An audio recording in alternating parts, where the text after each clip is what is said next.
Winter garden chores. It's not too late to do these garden tasks. So I'm Lisa with Down to Earth Gardening and Design, and it's winter. I'm in Connecticut, and it's cold, but it is not too late to do some work in your garden. So we have 7 tasks that we're going to walk you through that you can still do in your garden, some easy chores and that are well worth it. But first I just want to talk briefly about 3 reasons why you really should be doing the following tasks that we're going to talk about. One is you want to keep your garden healthy. So we're going to be focusing on a couple of tasks that are going to protect your garden's health and your investment. And number 2 is aesthetics. It gets pretty dreary in the winter and it looks so much better when your gardens are looking neat and tidy. And number 3 is these tasks will help you get a head start on the spring.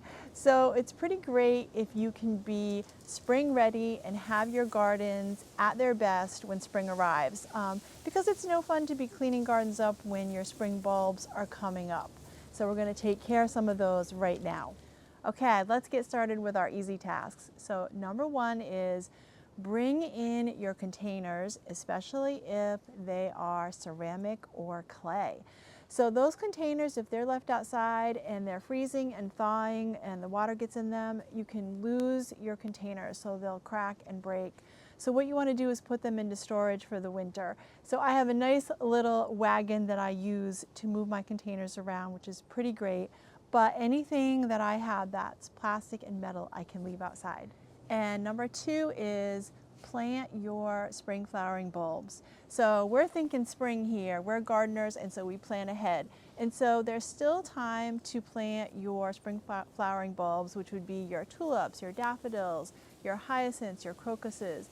And my tip for that is you can plant your bulbs right up until the ground freezes. So that really depends on the weather we're having and what hardiness zone you're in. Last year, we put a video out on planting tulip bulbs in December, and they came out beautifully in the spring. So there's still time to do that. Number 3 is preventative pruning. So we're talking about our woody ornamentals, any of our shrubs or small trees. What you want to do is you want to walk around your gardens and you want to do a winter check. And I always say this because I know this is a tough one, because when you're pruning, it's all about timing. We're thinking about flowering cycles and whatnot. Can be a little tricky. But in the winter, with the heavy snow, if you think that your trunks or your branches are going to break off, then you should cut them off and give them a nice clean cut right now. Because if they do break with the weight of the snow, you're not going to be able to control that break. And it could be very detrimental to your shrub or small tree. So I want to show you an example here because you've seen this in some other videos. I'm out in the back in the, I call this a moon garden, but this is a Mauritii viburnum, and it's gotten quite leggy and tall, and it's leaning because we're backed up against the woods here, so it's leaning towards the sun. And I'm concerned that it's going to break with the weight of the snow this winter. So what I'm going to do is I'm going to make some cuts and I'm going to bring it down a little bit. So what you're forfeiting is maybe a few flowers in the spring.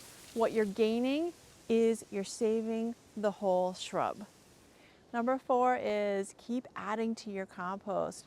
You'll be so happy that you did this when spring comes.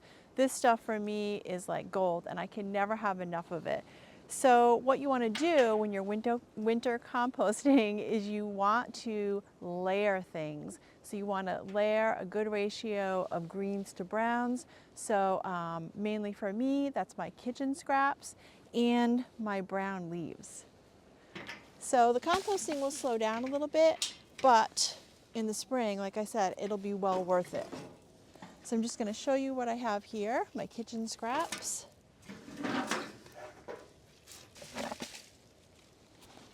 And my leaves.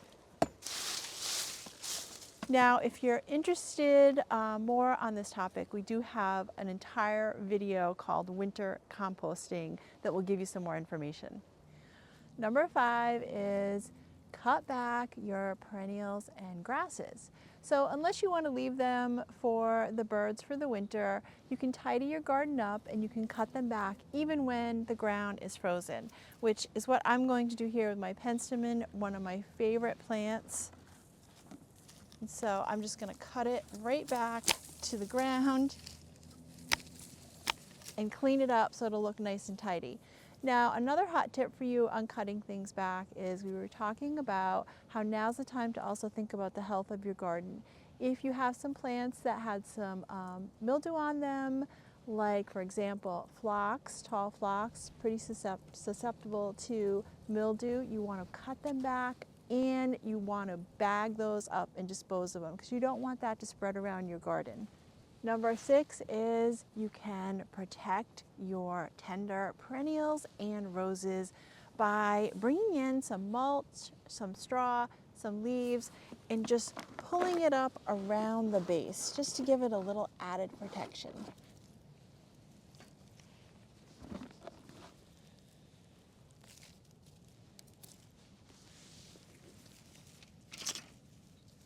And number 7, don't forget about deer protection.